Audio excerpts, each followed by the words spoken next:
The thing about clear bulbs is sometimes visually you can just see the filament broken inside. This one, towards the back there, you can see it's broken. It's a bad bulb, not gonna work. Hopefully it shows in the camera.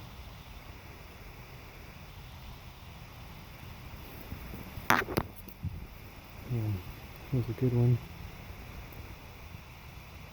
Filament's all intact.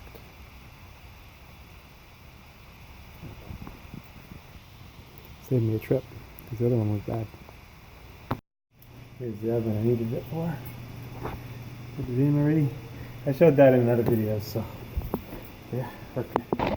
I had brought another one over, and it didn't work out for me, and I hadn't looked at that filament, and probably could have spared myself the trip if I had examined the filament like I showed you, but figured I'd save somebody the trouble.